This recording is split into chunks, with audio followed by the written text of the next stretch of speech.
Welcome to the Prophecy Club, where we study and research Bible prophecy. Our topic tonight is America's occult holidays. Now, I was raised celebrating these holidays and doing things like trimming jack-o'-lanterns, and I went on trick-or-treat, and I didn't understand what I was doing either, so don't feel bad when you hear some things tonight that drop your mouth open and say, I had no idea what I was doing and what I was really celebrating. But in fact, there's a lot of occult behind our holidays. Now, that's not to say that we should not celebrate the birth of Jesus or the resurrection of Jesus. I will celebrate my Lord's holidays. But there is a lot of occult that is wound in them, and he's going to be exposing that. Well, who is he, and has he earned the right to talk about that? As a matter of fact, he has. His family has been in the Illuminati for 189 years, 7 generations. He's a third-degree master witch. He was raised in an occultic Illuminati family. And I asked him, I said, Doc, have you read books? Have you researched this? Did you go down to the library to learn all of these things? And he said, no. He said, this is just the way we lived. This is the way we celebrated our God. And Christians are celebrating the wrong God in some of these occultic ceremonies. Our speaker also has been on and appeared in and consulted for the Oprah Winfrey Show, the Geraldo Rivera Show, Hard Copy Inside Edition, Unsolved Mysteries. And there's one thing that I really like about Doc. He is really after winning souls, taking them out of the devil's kingdom and putting them in God's kingdom. He is a real soul winner, and he loves the Lord. Will you help me welcome Doc Marquis?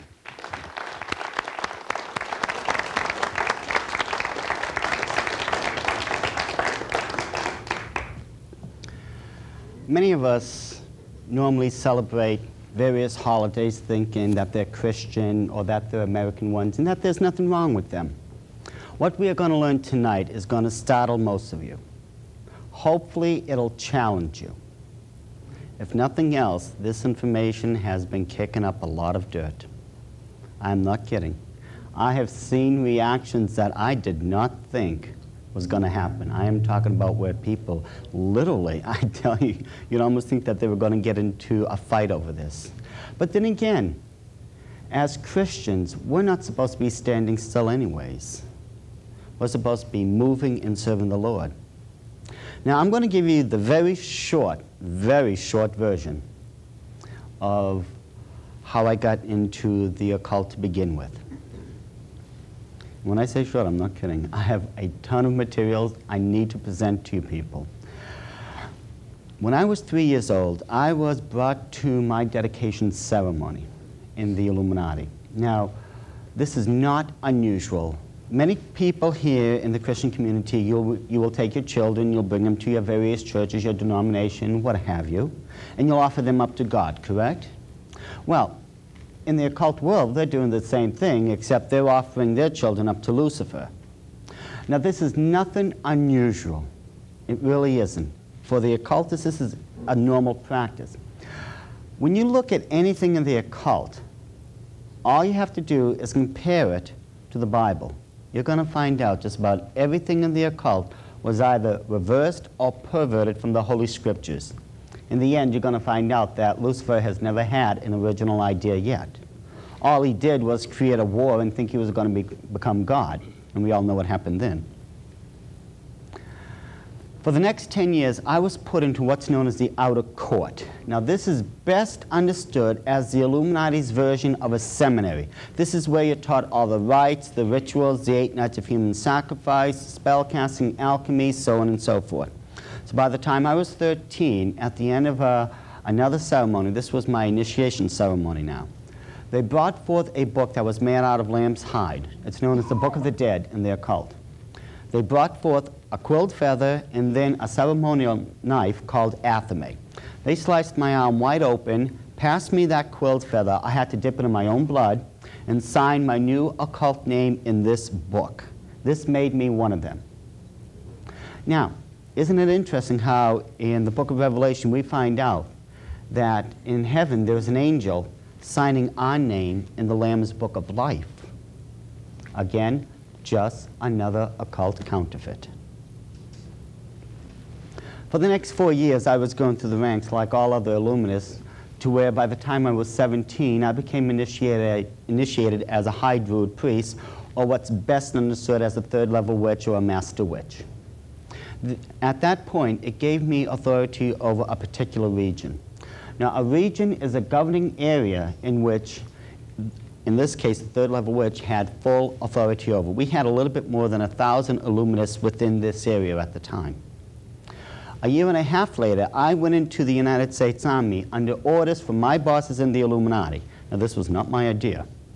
Okay, don't get me wrong, you know, but I did not go in for patriotic reasons back then. I would do it now, but the Illuminati, since the mid-60s, have had an ongoing plan in which they were sending in hundreds and thousands of their own people to where they wanted to infiltrate every single military base around the world. Once these bases were infiltrated, they would start setting up their own covens. Now, the reason they were doing this was so that they could recruit key people from the military into their own ranks. And this would help them out tremendously. Let's say you were into communications, and I initiated you into the coven. Well, because you had access to communications, you're one of us. I now have access to communications. If you had access to supplies, I had anything I wanted because you were now one of us. I had access to what you had access to. And unfortunately, the Illuminati is too good at what they do, because as of April 1978, if you check the Army Chaplain's Handbook on Religious Requirements, you will find out that just about every single major occult religion is listed in it. We're talking Satanism, witchcraft, you name it, it's just about there. And it's all legal.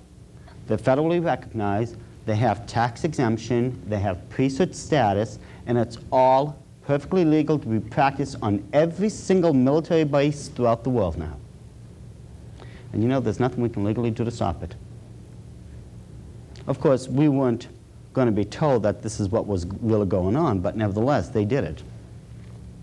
Well, to make a very long story short, when I was at Fort Lewis, Washington, a young man, I didn't know him too well, he was just an acquaintance, walked up to me and started a conversation. Shortly after that, he had to leave, but he asked me if I wanted to go to church with him on Sunday. You know, and back then, of course, there was no way you were going to get me to set foot in any church. You know, but I have to tell you the truth. Let me tell you, for the next 3 years, my life literally was a nightmare.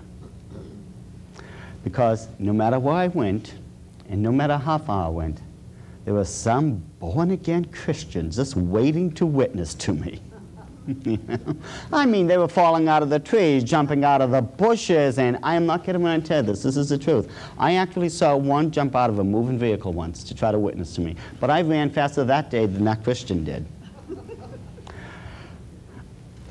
To wrap it up, as I was saying, I have a lot to present, but at the end of those 3 years, I finally saw what I was doing in light of what the Christians were saying all along. On April 15th, 1979, I went into a Christian church as a sold-out slave of Satan's, and I left as a born-again child of the King. And for the last 18.5 years, I've been running a ministry called Christians Exposing the Occult, wherein they're trying to get people out of the occult. There's more going on nowadays than most Christians would realize. And it's sad. It really saddens me at times, because we're the only ones who actually can be used of God to get these people out. And so many times, we just don't seem to be doing it. What we are going to be doing now, as I stated before, we're going to be going over certain holidays. Just about every single holiday you can think of, and we're going to get into the origins of all this. I am hoping that at the end, this challenges you. Not to go out and have me shot, but challenges you as a Christian, your conviction, your dedication to Christ. There are 8 nights of human sacrifice on the Illuminati's calendar. Starting from the top, December 21st is the night of Yule. It moves down to Imbolg, Ostara, Beltane, Litha, Lughnasadh, Mabon, and finally Samhain. Now the reason December 21st is at the top is because according to the Celtic calendar, This is the calendar that the Illuminati uses to this very day. The last day of the old year is October 31st. It begins on November 1st, the new year. Now you're going to find out this will have great significance. We will be getting to that. As we look through these nights, you're going to find interesting things are happening to them. If you recall in Genesis chapter 1, I believe it's verse 16, the reason God put the sun, the stars, the planets up in heaven was for us to measure the seasons by and to watch out for certain signs. This was a very specific purpose God put them there. And look at this. The winter solstice, the spring equinox, the summer solstice, and the autumnal equinox. Those are the seasons we're supposed to measure on the calendar. And yet, look at what the occultists did. Already they started perverting it by putting those nights of human sacrifice right on them. And mind you, those 4 nights that line up with the 4 seasons, those are the minor ones. That's to say, almost as if to say, well, God is so minor in his plans that we're not even going to bother to recognize them with the major holidays. Nevertheless, these holidays constitutes already a perversion of our calendar. And you're going to see just how bad this has really gotten. Starting with December 21st. From December 21st down to February 1st, there was a 6-week period. From February 1st to March 21st, there was a 7-week period. Then notice how the pattern keeps repeating itself. 6, 7, 6, 7, all the way down. And there is a very good reason for this. You will also note that those groupings of 6 and 7 constitute sets of 13s, 4 13s to be specific. And you're going to see this pattern repeated as we go along. How many people have heard of numerology before? Just raise your hand, please. Right. We all know that numerology is where you take numbers and you assign them to specific letters. There was another system in the occult that's known as gematria. Gematria will give you the definition to all the different numbers. For instance, 19 is the number for faith, 35 is the number for hope, so on and so forth. The ones we want to concentrate on is the number 6, 7, and 13. 6 is the number for man, 7 is the number for God, and 13 is the number for depravity and rebellion. It's very important to remember this because when we look at these calendars, you're going to find out that by using this numerical pattern, what they are actually stating is that through depravity and rebellion, they're placing man above God.